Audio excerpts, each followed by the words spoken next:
We are live. We're live. Joining me today, deep in the bush, is Emma Malik, who is an animal trainer turned comedian. Well, not turned into comedian because you're actually doing both, aren't you? Yeah, right. I'm multitasking, like the true woman I am. Fantastic. Yeah, you know, men can multitask as well. I think that's a bit of a myth. I mean, we can drive and shout at people. So, I mean, I believe it.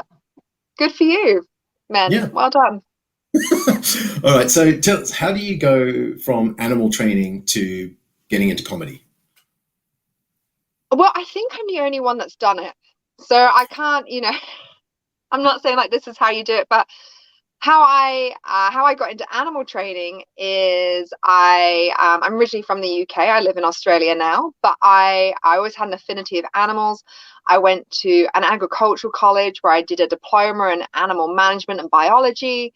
And I've always loved being interactive and working with animals. And I used to have pets at home that I trained, but didn't really think much of it. And one day I was approached, a group of friends of mine at college we were approached by a lecturer saying, would any of you people like to train pigs for a BBC movie? And out of all my friends, I was the only one that went, yeah, I would definitely like to do that.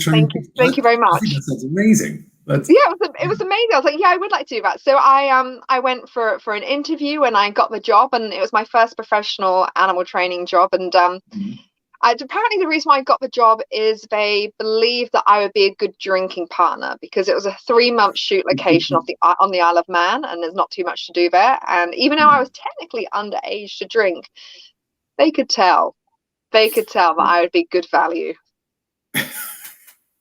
And that got you into animal training. That got me into animal training, and then to get into comedy. So that was obviously when I was 17. I been training animals since then, and then when I moved to Sydney, Australia, back in 2011, I think it must have been 2012, 2013. I was making a bunch of strangers laugh at Sydney Mardi Gras. And they said, "Oh, are you a professional comedian?" And I said, "No, I'm an animal trainer. I train pigs and all that stuff, you know, but normal." And my friend just said, "Well, I dare you to go and do an open mic night." So they dared me to do it, and I wrote 5 minutes of material. I didn't really know much about it. I just went and did it, and yeah, that dare has turned into a career now. And your own web series, Celebrities Patting Animals. I'd love to sing the theme song, but I don't have your natural singing voice. Oh, it's a beautiful voice, isn't it? We did that tune. We were just sitting in the producer's lounge room on the computer, and she was like, "We need an intro," and I just went, "Celebrities patting animals," and then we just did that. Like that wasn't even, you know, I'm just a genius. I'm a musical talented. I'm just genius. This podcast lacks, or webcast, whatever it is, lacks the theme song yet. We've got it written. It's been performed. I just don't think people in conservation aren't quite bright enough to figure out how to intro it over this. As I wrote to you recently, I literally lived in a tent for 10 years. It's a miracle I can turn this thing on. And I'm not a hobo, you know, it's for work reasons. No. I get it. You were poor. That's fine. Yeah. Yeah. No. Ecotourism. Yeah, clearly you don't. Ecotourism. That's what we call it. Ecotourism, aka budget. Yeah. Yeah. Yeah. No, the people that I look after, they're incredibly wealthy. So, do they pay more just to have no aircon and stuff? Are they just like, no, we want to be good to the environment, put us in a tent with no aircon, and we'll pay you twice as much as a 5-star hotel because we're eco-friendly? No, do you know, it was back in the 90s. I mean, I started as a safari guide in 94, and outside of South Africa, everything was off the grid. So in Botswana, if you wanted a shower, you had to tell us, and we would go burn wood. There's eco for you, to heat what was called a donkey boiler, which was an old gas canister, and you heated up the water in that, and it ran through the pipes, and you better have the cold running first because that came through scalding. And yet, you know, we had people and rich and famous coming through there because they wanted to be in this remote frontier. And that's changed now. I mean, you can have a camp that's retro out the front, out the back, there's Tesla batteries and it's all solar. But yeah, and also you just can't air condition a tent. It's really boring as to why not. But anyway, back to you though. We want to talk to you and about you, everything about you. All the things. So a couple of quick, important questions. Animals have superpowers. Yes. Faster. All these things, they've got so many things that we can't do. If you could choose one power from any animal, living or extinct, what would you take? Well, there's a lot. So when you say one, that's really hard. I mean, there's the obvious ones like I wish I could fly, or be able to hold my breath for hours. Do you want a peregrine falcon, speedy flying? I'd peregrine falcon it. If I'm going to fly, I'm not going to be like a pelican or something, that's awkward in the sky. Like I would be, graceful and gliding. So I mean, there's that, and I was thinking I was running through them like that, and then it's like being able to like dive really deep down into the ocean and stay there for hours, and then there's things like crocodiles who can slow their own heartbeat down so they can stay just underwater, things like that. And then I was just thinking, I was like, I can only choose one, and the one I've come up with is embryonic diapause, which is particularly common in kangaroos over here as well. I mean, I've never had a kid. I don't even know if I'm going to have any, but I like the idea I can pause the pregnancy. Well, it's just you could say, I think I've done pretty well here. Not sure if he's going to stick around, so we're going to pause it at this point. I mean, that's I know the kangaroo is not necessarily saying that's the most handsome guy I ever think I'm going to sleep with. It's more to do with we need rain, food for the jury. Or I might get like a promotion at work or something. It might be I need to pause this pregnancy. There's stuff going on here. So no, I like the idea of that superpower. I mean, I think if human women could do that, society would change. I think it absolutely would. Let's get onto it. Let's talk to some people. Let's just work it out. How do we do this? I just love the idea of being like, let's have a baby, let's do it now. And then but we're gonna wait until I'm ready to actually have the baby. I think also stealing from the kangaroo, it'd be pretty amazing if you could have a pregnancy that's a matter of days instead of months. And, labor is just a flicker of an eyelid and basically it's a fetus into a purse. I say that because it's like a jelly bean that they give birth to, but also they're kind of, their birth canal is equally just as narrow. It's not like, it's the wide birth canal and tiny. Like, I did think of that as well. I was like, wow, you give birth to like a jelly bean. That's amazing. But apparently it's all in size proportion, which is a bit cruel. So nature really does screw you over no matter what species you are as a woman. That's, The worst one's the hyena. Oh, really? Why? So female hyenas actually have false male genitals. It's an extension of the clitoris, and it does look just like the old meat and two veg sticking out there. And when they're an alpha female, they will actually have twice the testosterone of the most dominant male. It is the most feminist-driven society of any mammal. The highest ranked male is outranked by the lowest ranked female.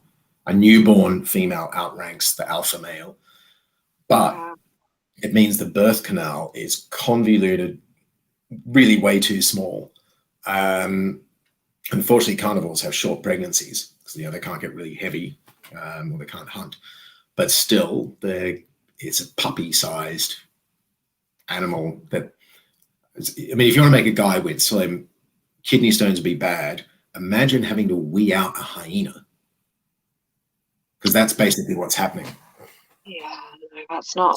No wonder why they're angry animals. No wonder why they're just like all the time. That's what they've been through stuff. No, that's I get it. I have so much more respect for them now. Oh, if you get to spend real time with hyenas, they're amazing animals. And I think they'll probably be very, very trainable because they're smart, which brings me to my next question. Is there an animal that you've encountered or you've just heard of that cannot be trained? No. No. And trust me, there's been some really weird ones where I've gone like, are you serious? And it can be done. It sounds cliche, but people, I struggle. Certain people, gosh, just it's not happening. People, I think the difference between people and animals is people get set in their ways, and they're in their own head space, and they get set in their ways. Where animals tend to live for the moment, even if you've got an animal who has had a traumatic background, or, you know, be it like a dog that you rescued, or even a wild animal's had a traumatic background, you can, you know, logically and work through that trauma with them and get through the other side, but because they don't want to stay like that. But training people can be very challenging at times. 2 kids under 5, I know. Okay. Yeah, I was hoping you had some super duper tricks that we could use. Well, kids are actually they're all right because they're fresh. I'm talking about it's adults who kind of put on the blockades. I mean, with kids, it's really funny. There's this fantastic book. Actually, I think I might even have it here. Here we go. I wish I could say it's my book, but it's not. It's Don't Shoot the Dog by Karen Pryor, and I thoroughly recommend anyone who's aspiring to train animals to read this, because it goes through the foundations. But she actually talks in there about using similar operant conditioning training techniques with her children. And a lot of that is just rewarding the good, but not necessarily punishing the bad, or nagging when they do something wrong, but just focusing on the good. So rather than saying, like, you know, if you don't do your homework, you're grounded, just say, well, you know, if you do your homework, you know, you'll get this. And if you score an A, you know, you're going to get this. So rather than focus on punishment, focus on reward. And if you score a C, you could be Prime Minister of Australia.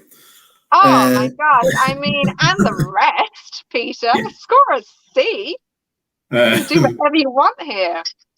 So how does that work, though, if no animal is untrainable? Double negative there, I think. Yeah.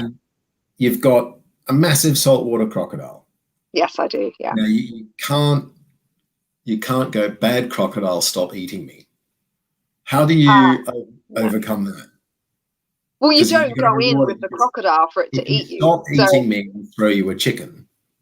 Yeah, kind of. So the crocodile that I trained was wild born, and he was quite the problem crocodile. So he was from an area in Australia called Rockhampton. And the thing about crocodiles, in particular male crocodiles, is they're incredibly territorial.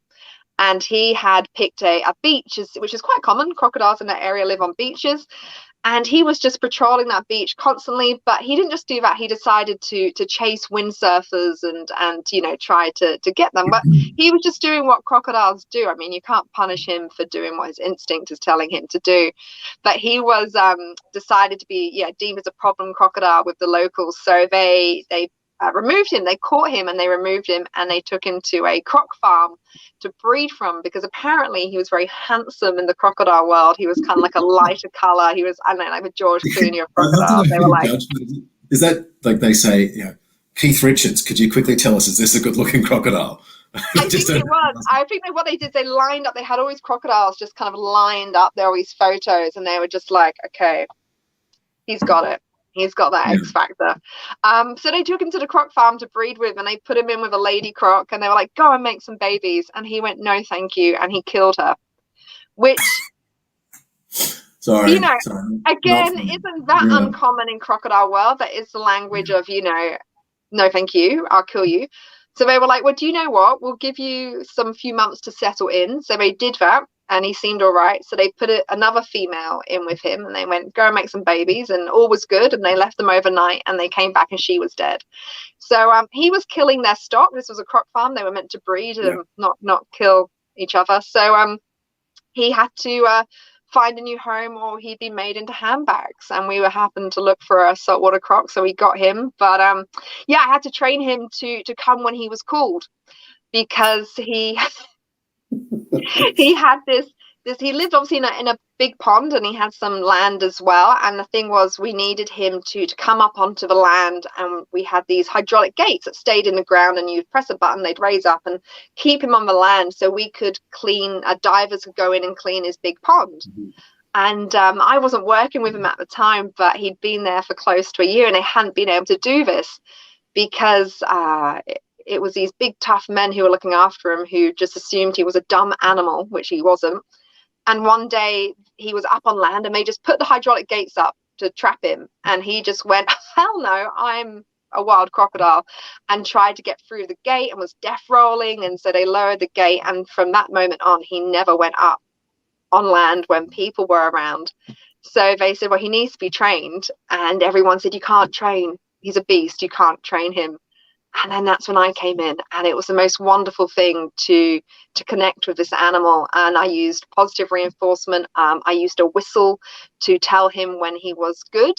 I used a little bell to recall him. The training took just under a year because I really had to get his trust to come up on land. We had to take it baby steps, and we played a game. So to get his attention, I tied a chicken carcass onto a rope and threw it, because I wasn't in the enclosure with him because I don't want to die. The death thing, yeah. So I was behind a little safety wall, so I'd kind of throw this chicken at him and kind of play like this chase game and lure him, and we'd have fun. And then it took close to a year, but he's amazing. And what was incredible during this training is you could see he started to actually, and I try to do a different word, but try not to anthropomorphize here, but he enjoyed it.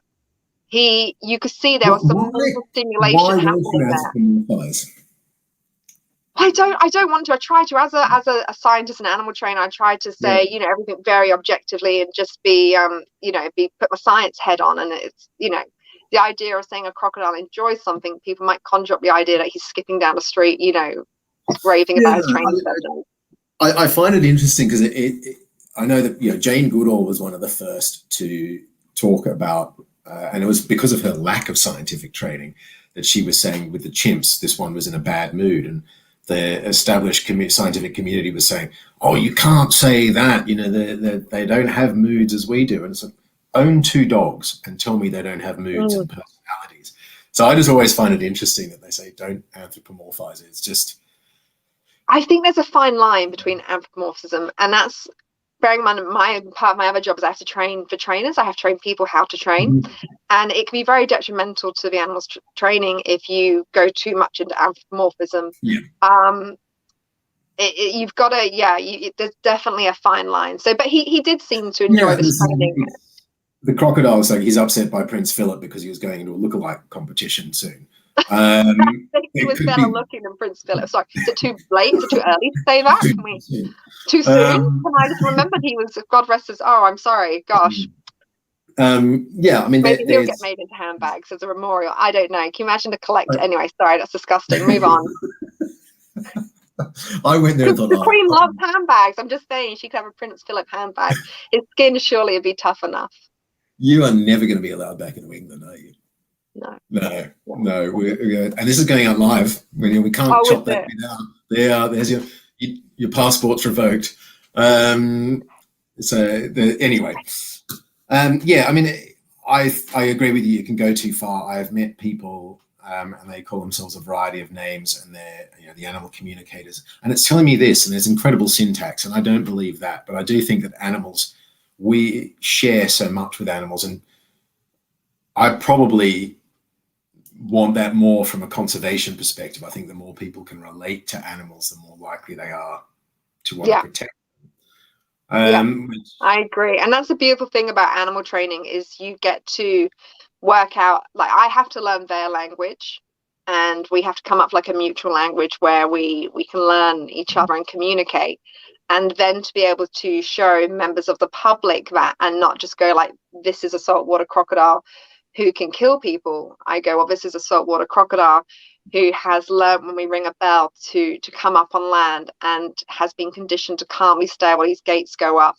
And we can even correct him with a voice. Like the first day he, during our training, one of the training sessions, he went to move, to go back in the water. And I don't know what came, the sound just came out of his sound, is really loud, sound. And he just stopped. Right. And you were like, he's never heard that sound before. He's never experienced any negativity in that regard. But I think because throughout the whole training session, I was talking very calmly to him. I was saying, good boy, you're doing amazing, well done. And suddenly my tone changed. It shocked him. And what was incredible is after a minute, he just stayed still. And then he moved himself back to his station position. Wow. And I just blew the whistle and I fed him. And it was just amazing that this animal, which was deemed untrainable, recognized that that was not the behavior that we wanted, put himself back in the correct behavior. And at this point, his reward was like tiny bits of barramundi fish. And, you know, crocodiles can go for up to a year with no food. Food isn't necessarily the motivator. He's a dominant male. So yeah. Big, presumably. How old do you think? He's about 30. About 30. 40. Yeah, he's huge, yeah. Yeah. I mean, and I'm glad, again, this is another one that drives me nuts. Yeah, he's 33 and a half. On safari. He's a Cancerian. He enjoys long walks on the beach and chasing people. Yeah, loves killing people on the beach, yeah. But it's a bit like on safari, people often say, how old's this elephant? And, you know, I'll hear other safari guides sometimes go, 42. We're the same species. Tell me my age. That exactly. And, of course, we can't do it, you know, which is just when, you know, people are making shit up. But there's talk of animal training of a wild animal. As you said, he was wild born. Is there an ethical framework that there's the goodies and the baddies of animal training? I know there's controversy, you know, Siegfried and Roy, I actually went to that well after their show had stopped. I went to the casino in Vegas, and there was this cross-eyed white tiger in a bleach white environment. It was so inbred. I mean, that was gone full Alabama. And and I mean, I don't know if it was cross-eyed from the inbreeding or from they put it in a stark white environment. And it was all for show. And I thought, okay, there's zero conservation value here. There's zero educational value here. This is using an animal for entertainment to its detriment. I don't even have a problem with animals for entertainment, but because, you know, company and comfort and all those things you could say are entertainment. That was definitely to the animal's detriment, no matter what they'd claim otherwise. So are there heroes and villains in animal training that well, I think like everything, there's going to be there's going to be, you know, people who do a better job than others. I wouldn't use the word heroes and villains. But, you know, I started off training animals for movies and TV. The woman who hired me, she specialized in primates. She did all the PG tip adverts with the chimps, and she did the movie Anna and the King with the elephants, and she definitely wasn't a villain. She was an incredible woman who knew her stuff and, you know, looked after those animals incredibly well. I think obviously animal training definitely gets villainized, especially in like Disney movies where you think of like Dumbo and the circus and stuff. And I think we need to stop just categorizing like, oh, it's a circus, it must be bad. Because that's not necessarily always the case. You know, some zoos aren't great, like they're better than others. Some pet owners are terrible compared to others. I think people just need to not make assumptions until they know the whole story. So I don't know too much about Freud and Siegfried. I don't know. I knew they especially always had a white lion or a white tiger, but I would never properly judge until I know the whole story. Like, you don't know if that particular animal that they had that you saw after all the show and stuff went into a different area and a different enclosure, and I'm sure it probably didn't, but you just kind of, you don't know. My line of animal training that I do now is I train wild animals. I train native Australian wildlife, and I train them in husbandry care, so I have to train them to voluntarily take part in their own healthcare. And if I didn't do that, it would be a detriment to their welfare in captivity. And that's an amazing thing that I think a lot of people don't consider is, I mean, there's great footage of you online, worth looking up, everybody. Just search it. Oh, hang on, which website? Yeah. The very sort, the foundation. It's all great footage, regardless. And it's you with a dugong. Yes. So I'm very lucky. I'm the only dugong trainer in the world by default, because there's only 2 kept in captivity, and the other one's in Japan. And because she's a female, she's very low in testosterone, and divers can just swim in and be with her. Where our one is very hormonal and would rape you. Yeah. So my job, I had to train him to stop masturbating. That was my first job. Do you know, I don't think people realize how often animals do that. I mean, I've worked with a lot of wild animals, a brief stint in Bolivia with an animal refuge there.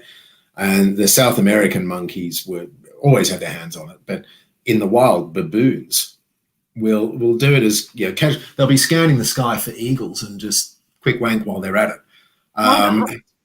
It's, you know what I love is when you've got a bunch of conservative Americans, for example, sitting behind you. It's like, oh, honey, what's that one? Oh, wow. And it's just, it's fantastic. But yeah, and obviously they mate very publicly, but they masturbate. The other one that's sorry, my dog was telling me he wanted to come up. Oh, hello. Which dog is this? This is Gecko. This is the most. I've got 2 dogs. This is a newer one. But yeah, he just was scratching at my leg saying pick me up, and because he has trained me so well, I did that. Yeah, I've been trained by dogs and even by a cat. I had a cat once. Oh, cats are great people trainers. Yeah, it used to go when it wanted me to wake up to feed it, would meow, and if it didn't get the reaction, would go and sit in the bath to get a better echo. And I thought, yeah, that was impressive. That is a smart animal. That's amazing. That's so smart. And that's, again, I mean, this question always comes up, is how intelligent. You spoke about the intelligence of the crocodile. I think it's, again, we always look at this through a very human lens. It's like, well, it's never going to beat me at chess, is it? Like, well, it hasn't got the fun to pick up the chess pieces. But and even if it did, it probably wouldn't. But it thinks we're pretty stupid because we can't hold our breath for hours. Yes, absolutely. It's that comparison. Sorry, are we boring you? Let's pop you down. All right. Sorry, Gecko. Sorry. I love that passive aggressive you're me, guys. Just open the door in case you need to go out. There we are. Yeah, no, there's a whole different type of intelligence. And like you said, you can't compare intelligence to us. Like we value intelligence in different ways. Well, it's a little like trying to say, well, let's compare us in speed versus a cheetah. And it's like, well, Usain Bolt is a laggard. Pick up the pace, man. I know, it'd be like, right, dicking around and run faster. I was like, well, yes, within our own narrow band, we've got some pretty quick individuals. But coming back a bit here, and you mentioned the Australian wildlife animals, as part of your work, you do all you can to support the Wildlife Conservation Foundation, to get that right? Yeah, yep. Wildlife Conservation Fund, yes. Tell us about what they do. So they're awesome. They're actually they were set up by the curator of the zoo that I work at, and it's an organization that raises funds for various different wildlife charities. So they have a koala conservation, a wombat rescue, a science for education for wildlife. They also do one of my favorites is the Daintree Rainforest Rescue, which was set up by a group of individuals who were just fed up of the Daintree Rainforest just being cut down. So what they started to do was buy blocks of land and turn them into heritage sites so they could never be developed on. And but they do it very strategically. They do it so the wildlife, like the cassowaries, can pass through without having to cross roads and stuff. So yeah, I try to, with my stand-up, raise funds for them. So I've got a show coming up at the Sydney Comedy Festival, beginning of next month, 1st and 2nd of May, and it's going to be a live version of Celebrities Patting Animals, so the stage version, but we're going to use it as a fundraiser for the Wildlife Conservation Fund, because what I love about the Conservation Fund is it's such a simple idea, but it's just so great. It's not complicated. It just does what it's meant to do and has great effect. I do get a little nervous about when you hear that a celebrity, and particularly when it's one of the lower rungs, they've set up their own conservation fund. So can't you just raise funds for something that's there? They've got the infrastructure, they've got the people in place and doing it. So this sounds fantastic. Yeah. And that Daintree project really, I mean, I've got a real thing for wombats, but the Daintree thing sounds amazing because if anybody my favorite. It's this incredible patch of rainforest in northeast Australia. Part of it is the only place, I believe, in the world where 2 World Heritage Sites meet, which is the Daintree touches the Great Barrier Reef as it comes to land. Yeah. Second longest snake in the world occurs up there, the amethystine python. That's cassowaries, like you mentioned, tree kangaroos. Astonishing. It's a real land that time forgot, isn't it? You feel like you've traveled. It really is, yeah. Yeah, and yet we don't respect it like we should. So Strange. I think it's actually the oldest one that is the oldest living I think rainforest so. as well. Yeah. I didn't. Yeah, I had a recollection of that, but didn't want to jump out with it. Wasn't sure on that. I think Okay, it so, is. so I think it is. Yeah. yeah, subject of conservation. Then, do you have a conservation hero? Um, do you know, my conservation heroes are the people who I work with who in their spare time go and do Mhm. conservation work. Because working with animals is pretty laborious anyway. You're outdoors, you're Yeah. bending, you're lifting, it's physically strenuous and can be emotionally strenuous as well. To then in your spare time to go kayaking to collect litter from the Sydney Harbour, to spend your own money to fly up to the Daintree rainforest to plant trees, to take a day and go and help at the wombat rescue when there's been a bushfire. They're my heroes because they don't have to do that. They already do enough, and they're still plugging on. That might be the best answer I've had to that question so far. I think it is. I feel like Oh, we should have a like a Zoom montage of all of their faces now. oh, they're Um, they're they're just it's just wonderful, and it inspires you as well. So mm, one of the chair people for the conservation fund, her name is Caroline. She's pregnant, and yet she's flying up to the Daintree to go and plant trees for the weekend. And I'm yeah, just like, what?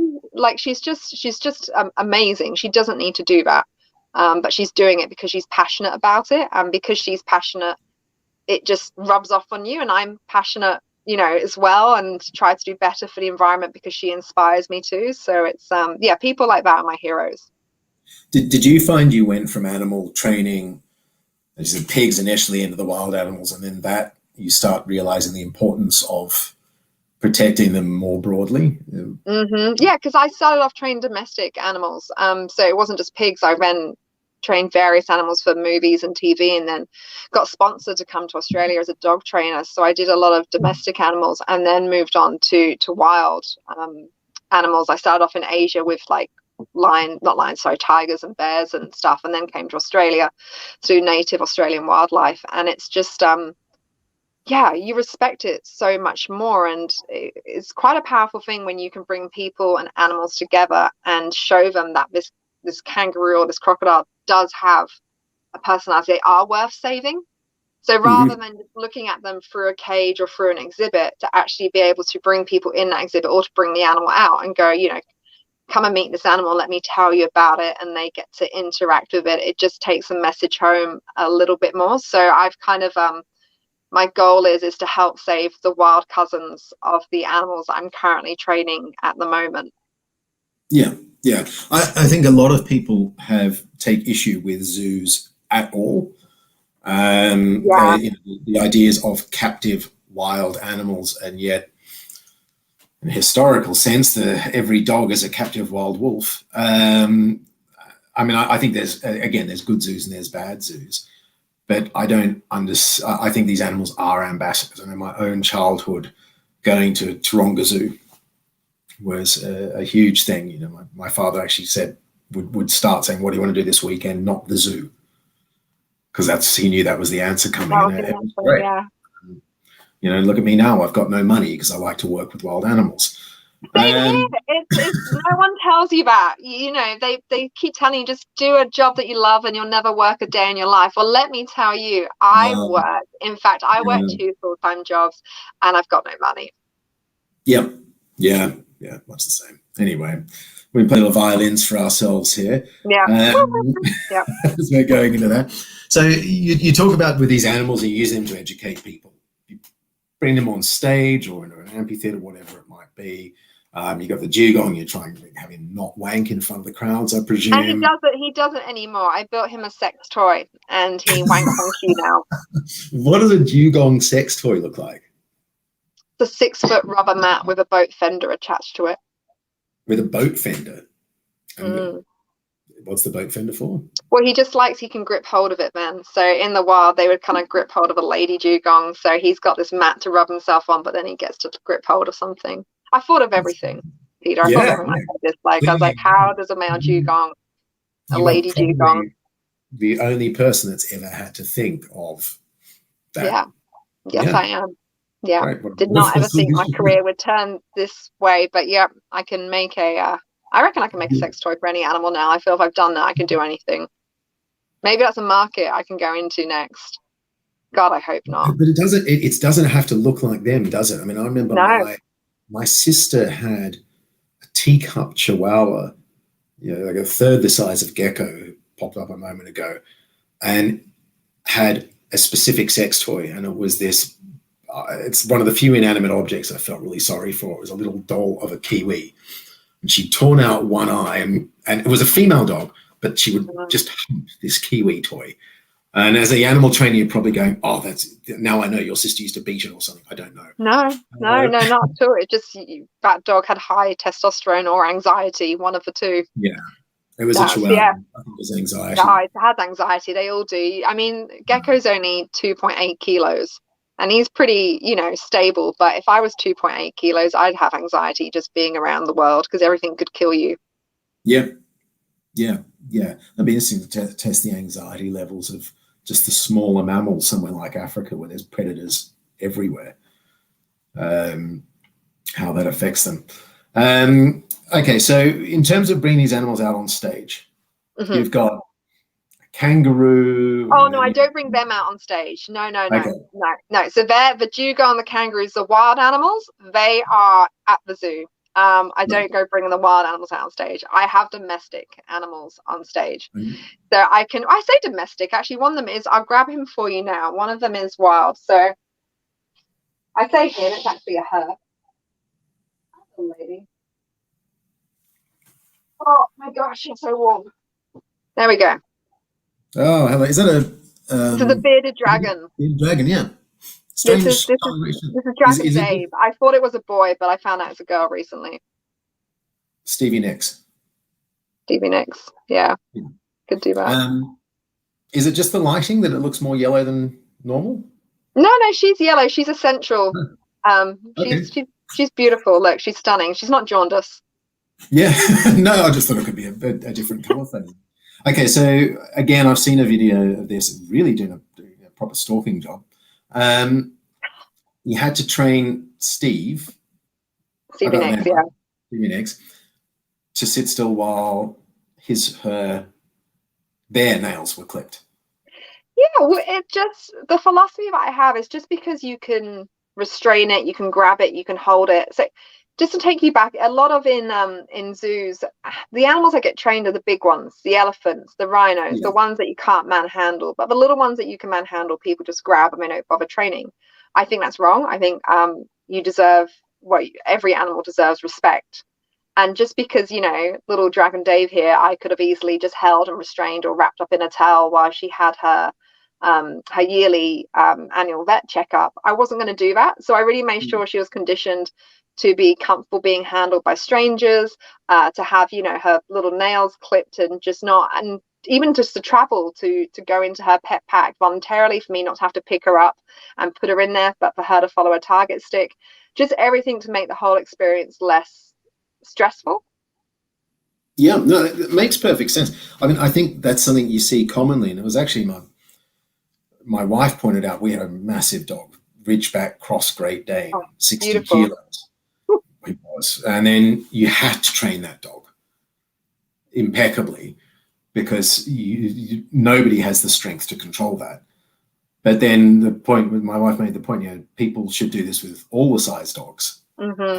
Numbers, little, not even terrier type things, are just picked up. And it's really interesting what you're saying about this training, but it's made me think of something else. Again, I often come back to the safari world. It's what I know best. We spend a lot of time in that with a process we just call habituation, which is the first time you encounter a wild animal of pretty much any sort, it runs away from you, as any of us would if we'd never seen a four-wheel drive before and this growling, stinking thing came grumbling towards you. But you back off so it knows you're not chasing it, and the next time it doesn't want as fun, you do it. There's a whole process we go through. Again, the focus is normally on the glamour animals. It's the lions, the leopards, cheetahs, elephants, Hyenas settle down well because they have a den. If you find the den, you just spend time around it and they relax. And the youngsters are curious enough, they come up, chew your tires and so on. But would there be an animal training tip, without you having necessarily been on safari, you could think of that would make it less stressful for the animals? I think what you said is perfect. It's habituation, it's conditioning. It's exactly the same way you would. We have to do that with some of the animals here, where you start off small and then build up the crowds. For example, when the crocodile came into the zoo in his new exhibit, we didn't just put him in the exhibit and have him off to the public straight away. We blackened all the windows so he had time to settle in and get to know his surroundings. Then we would make little cuts out of the material that we used to black out the window, so people could start to look in and he could start to see, but it was only a few people he could see. And then gradually we just kind of made it a bit bigger until the whole window was exposed. And that's kind of what you would be doing. You'd be going in your Jeep, and you wouldn't go straight up to the animal. You would just start off seeing it in the distance, get to know its routine, where it likes to eat, where it likes to drink. No animal likes being snuck up on, so you'd want to kind of be respectful in that sense as well, and then just slowly start to get closer. And one of the things I like to do is I like to train all my animals to be conditioned to almost like worst case scenarios. So would you condition your animals to like lots of screaming children and people clapping with excitement and yelling and stuff, even though you've told them to be quiet? I'd want them to be conditioned to like worst case scenarios. If it did happen, they're not going to be affected by it negatively. Right. Yeah, that makes sense. There's so in that case, we've got to get them ready for Russian tourists. Oh, is it okay? They get excited, Russian tourists. Yes, let's just call it that. Let's call it that rather than outright defiant. Okay. Yeah, I mean, there's certain, no matter how habituated you have the animal, I mean, you can reach the point. To me, habituation, the goal of it is that they would behave the same way as if you weren't there. So if the lions are asleep, you drive up, they stay asleep. If they're hunting, they don't break off the hunt. It can actually get a little conflicting at times. I've known quite a few leopards that start to actually use the vehicle as cover, which is great for the photographers people on board that want a nice photograph. Not so great for the impala over there. But that's clever. How clever that? How intelligent is that? That's a wild animal making the most of a commercial human situation. That's incredible. That's awesome. Yeah, leopards in particular. I think the lion can get by on brute strength and strength in numbers. The cheetahs had to evolve a small head to keep that speed going, and there's not a lot of room for brain in there. But the leopard is the third most widespread wild animal in the world. Right. And the only way you can achieve that is by being adaptable as a species. You've got to be able to live in a huge variety of habitats and deal with crap when it happens. There's a well-known case, it's 1960s or 70s in what's now Zimbabwe.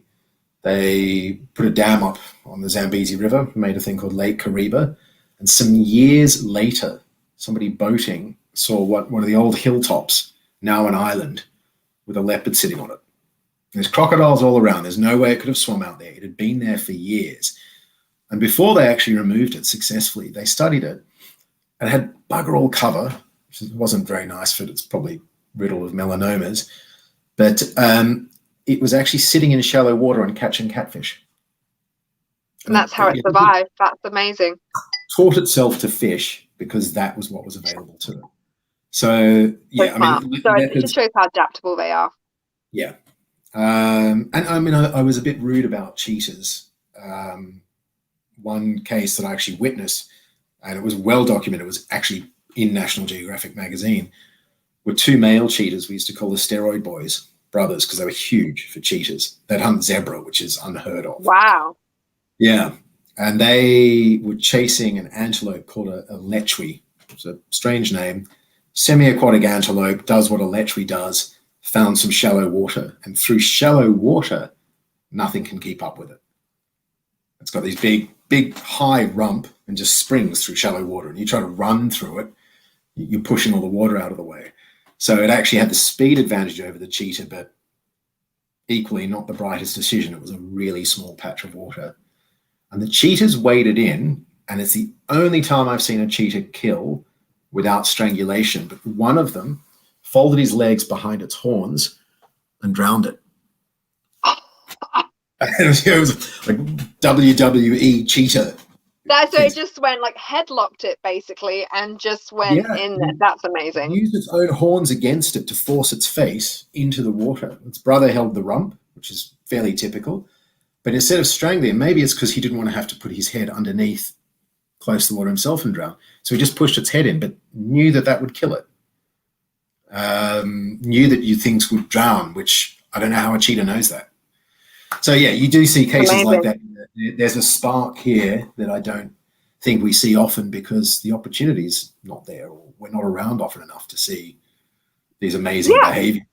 Absolutely, and also we assume those things wouldn't happen, so why would we go looking for them as well? It's exactly the same in the animals that I work with. I have to spend a lot of time because I work with so many different species. I have to spend a lot of time observing them, getting to know them. And I get to see things which I think, especially most members of the public wouldn't see, because when they pass through a zoo or aquarium, they're just, walking through and looking, going, yeah, that's lovely. Where I get to sit and spend many hours and days and weeks just observing particular animals and seeing, their behavior. And they always do more than what you expect. Yeah, and I mean, I think that's why you stick with it as well. You spoke about the passion earlier. Is there's always something new to learn. I mean, I've been watching elephants in the wild for 27 years now, and people say, "Oh, don't you get tired of seeing the same thing?" It's like, "Oh, I don't know. Tell me when that happens." There's elephants in particular. There's always something new. Haven't seen a new trick from lions for a while, but leopards, probably all of their tricks are just too well hidden because they're so good at hiding. But coming back a step and talking about the animals that you work with and that you've trained. Some of them must have shown you up. No. What's been the best in hindsight, but worst at the time, or most embarrassing moment you've had with an animal that was meant to be showing off for you or for the crowd? So on stage when I do my stand-up, I bring domestic animals like my dogs. I know technically the bearded dragon isn't domestic, but he's my pet, and a few other animals as well.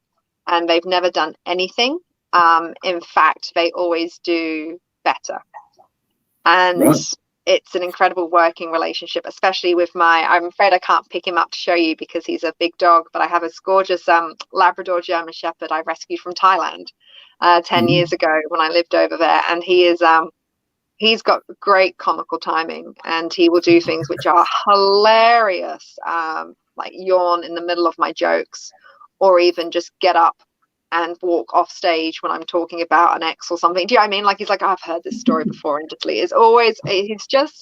I did a live weather cross with him the other day to promote my show, and he was meant to be the star of this weather cross and do some tricks, and he was sitting there, and this lady dog walked by, and he just looked and went, oh, I'm just going to go and check her out. But this was all live on TV, and then all I did was like, goodbye, and he just looked, he's like, I'll come back now. But it was just, his timing was perfect, because they were saying, all right, Emma, you're an animal trainer. And as I said the word yes, he walked off. And I was just like, I've trained him to do that. Off you go, find that beautiful lady dog. But no, nothing's ever gone, even at the zoo and the aquarium, nothing has ever gone wrong, because I always have philosophy. I set the animals up for success. I would never expect or ask of them something that they weren't comfortable with, especially in view of the public, because as you said earlier, animal training can have quite a negative connotation to it. So I want to make sure that, I mean, all the training that happens can happen in public view, but I wouldn't do anything, I wouldn't expect the animal to do something unless it was confident in front of the public. I suppose near misses I've had is probably more the thing in regards to danger, rather than them showing me up, because none of them have ever showed me up. They've always done better. Because I mean, you've worked with tigers. Have you worked with venomous snakes in Australia? I've managed to avoid that. We do have venomous snakes at the zoo, but every time they sign people up to go and do the venomous snake course, I'm a little busy. So yeah, I've made it very clear that look, I respect snakes a lot. They just don't have enough legs for me. I like my animals to have legs. Why don't they have legs? It's weird. So I just don't trust them. They're little noodles with teeth. That's how I think of them. Yeah, I mean, I've had a lot of encounters, and again, I'm not quite sure how you train them. You can habituate them. I think you can acclimatize them to being handled, but I don't want to go through that process with a taipan or a black mamba. No, you certainly do not. Although the taipan at our zoo, his name was oh my God, what's his name? Isaac. And he was a very sweet snake. Obviously, they used hooks. No one was like, "Oh, Isaac's beautiful. Just kids, give him a pat. Let's go for it." You know, he can kill you in one bite, but it doesn't matter. He's just a sweet nature. And then one day, you know, he's moody or something, and everyone's dead. No, but yeah, I just with snakes, you have to get them again, like conditioned to be handled and to feed properly, and you've got to look after them properly and make sure their habitat is perfect, because they are sensitive little animals. And I do enjoy talking to people about snakes and showing them the snakes that we have in our care, especially the venomous ones, because snakes get such a bad rap. And it's great to say to people, do you know what, generally, I mean, there's a few asshole snakes out there, like the brown snake. He's a little bit of an asshole over here, the eastern brown snake. Like, he's a little territorial, but a lot of them are very shy. And generally, when they do feel the vibrations of the footsteps, they will go. And I have encountered, even in my own back garden, not where I live now, but when I lived a bit more in the bush, we had red belly black snakes, who are one of the venomous snakes. And I wasn't scared that I had them in my garden, because they were so shy that all I'd have to do is open my back door, and if one was out there, it'd just go, whoo, and go. I'd say run, but it can't. It would just sliver off. And one of those, as a kid in my backyard, I actually had a bearded dragon that I befriended as a small child. I lived in that house till I was 8, and I would sit down, and it would come and sit beside me, and I'd feed it snails. And again, completely wild. And I used to chase off the red belly blacks because I was worried that they were going to eat my lizard, who was wild and should really be able to protect himself. But yeah, again, people don't think of snakes as being shy, but most of them are. They're really shy. And I get to do some great work with sharks, and I have fallen in love with sharks. And they are incredible, intelligent animals who don't actually like to eat that often. They're not motivated by food that much. What sort of shark? Because I know a lot of sharks, in particular the oceanic ones, are tricky to keep in captivity. So what kind of sharks are we talking here? Carpet shark type things, or? Grey nurse sharks. So they've got many names. They're grey nurses, but they're also known as sand tiger sharks. I mean, they're big old sharks. They look like sharks. They, I suppose, think of it a bit like in Finding Nemo, the sharks in there. They kind of look like those. Snaggle teeth. In fact, they look terrifying. In South Africa, they call them raggy tooth sharks. That's it. They're the ones. Yeah, they look terrifying, and they were actually over here in Australia hunted to point of near extinction because they look like the type of shark who would kill you. But they're not. They're like the Labradors of the shark world. They just look terrifying, but they're not gonna attack a human. And I'm getting to train these sharks. One of them was born at the aquarium with the equivalent of shark scoliosis. And so the trick, I know, he's got this like curvature in his spine, poor thing. But he functions completely normal. But the treatment for shark scoliosis is Botox injections, believe it or not. So currently, for him to get his Botox injections, divers go in the water. They kind of chase him into like not chase, actually, they herd him into like this shark sling, and then he goes in there and they roll him over and they do the injections. And I'm training him to come and do this all voluntarily, so all on his own accord. And what's incredible is because they're not always hungry, they don't need to eat every day. He's not always motivated by food, but a bit like the crocodile, once the training got into swing, he was actually coming and participating in the training even when he wasn't taking his reward. Just tell him it's a COVID vaccine. Awesome. Tell him it's a COVID vaccine, because I would rush to that. Yeah, we haven't had our vaccines yet here in Australia. I mean, COVID's pretty much gone now, but they're telling us we're not going to be vaccinated until like the end of next year or something. I just don't know what's happening. Yeah, I'm still waiting here in the UK. So yeah, that fast start here, it's slowed down a bit. But anyway, yeah, I mean, I can't imagine training a shark and particularly not being able to use food. But I was recently in January, I was in Tanzania and learning about whale sharks there, and was amazed to learn that I think at that point there was one in captivity, and I believe it actually just died. But apparently the reason you can't keep them, it was in Japan, you can't keep them in captivity is they're obviously free swimming. They don't rest on the bottom. They need to keep swimming, but they also need to sleep. And in the wild, what they do is they go over a place with a nice deep trench and they sleep, and they're just dropping the whole time.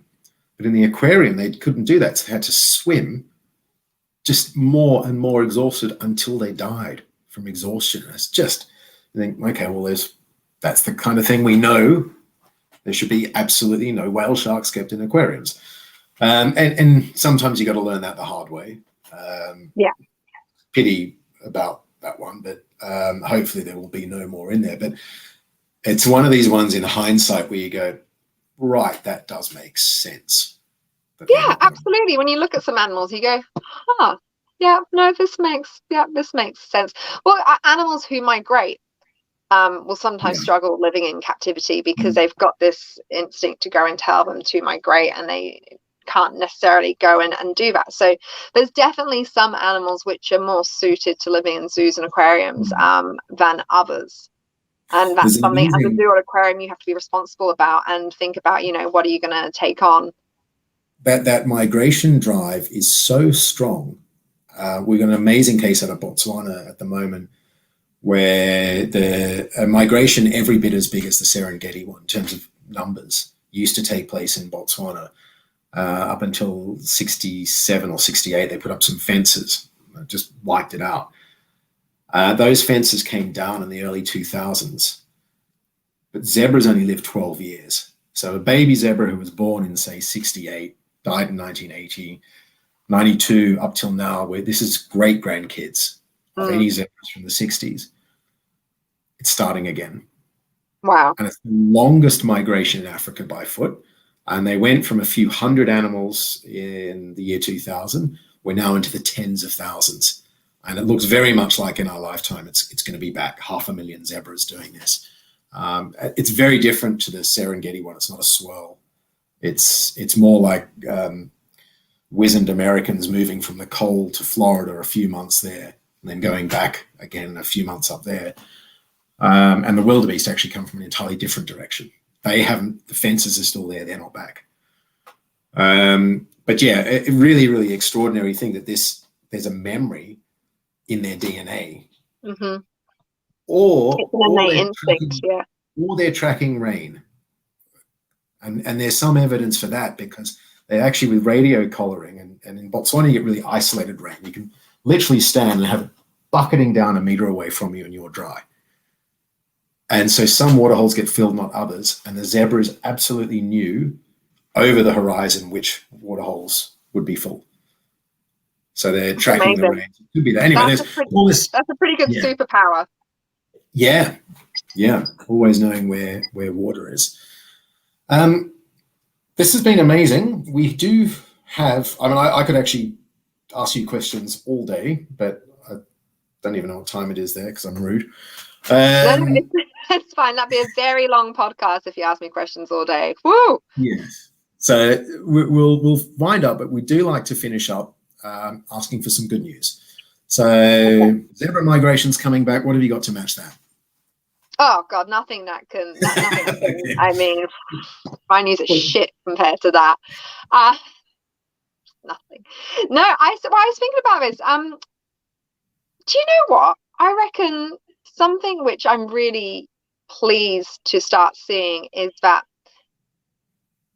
there's a generation of, I don't know about in the rest of the world, but just here in Australia, what I'm seeing, there's a generation, they're kind of, I suppose, teenagers, like, I don't know, from between 10 and 17 at the moment onwards, who are just really genuinely caring about the environment. They're not just saying they're caring because it's fashionable and, yes, they'll take a metal straw instead of a plastic straw because that's what everyone does. But I've in my work, I've bumped into a lot of very social conscious young adults who are genuinely concerned about not just the environment but the political state of the world, and who aren't just concerned about it but researching it and asking questions. Like I love it when people challenge me about, you know, zoos or aquariums and even my role in them. And so I suppose the good news is that I'm crossing fingers we're finally going to have a generation that comes up and actually will do something to really help, you know, the environment and Mother Nature. So I suppose that's the good news from my end. I hope it does come true. It's looking that way. Yeah, so that's amazing. Yeah, until animals are given the vote, we need people to do it on their behalf. So that's, yeah. I mean, I wouldn't never give a cat to vote. I wouldn't trust them to vote. But you know, everything else, I would definitely give the vote. But yeah, we need yeah, because my generation at the moment, we you know, we're caring, but we're not doing too much about it. There's a few good people out there, but we're kind of still stuck in our old ways. But yeah, these people coming up, you know, behind me seem to be doing the right thing. So I hope we're finally going to with melanomas. It's a pretty pressing issue for them. Yeah. You get sunburnt in the womb these days. So yeah, I can imagine that. But no, that's wonderful to hear. I mean, I think I really love what you're saying earlier about your heroes being these people that put all of that in, and they're, I mean, the simplest philosophy, but perhaps most difficult to achieve, is to put more into the world than you take out. And you're going to fail, I think, more days than you succeed. Yeah. Particularly if you've got kids. You know, they just say, let's buy that plastic. Let's buy that plastic. I know. So yeah, it's wonderful to hear that there's that more conscious generation coming through who will be making the decisions in the future. That's wonderful news. It's been amazing having you on. Thank you for having me. Back on again. Good luck with the show. So that's Thank you. May 1st and 2nd. Yeah. So if anyone listening to this is in Sydney, do come on down. It's for the Sydney Comedy Festival. There'll be some very cute domestic animals. I'm not bringing any masturbating dugongs along on stage, unfortunately. I would love to see that. Gosh, I do know that's the thing. Like, it'd be an incredible show, but my gosh, the animal rights people will be on me. So yeah, it's gonna be a lot of fun. So if you're in Sydney, come on down. Great. All right. Thank you very much, Emma Malik. And everybody should check out Celebrities Patting Animals as well. It just sounds so wrong, but go and have a look. It's good.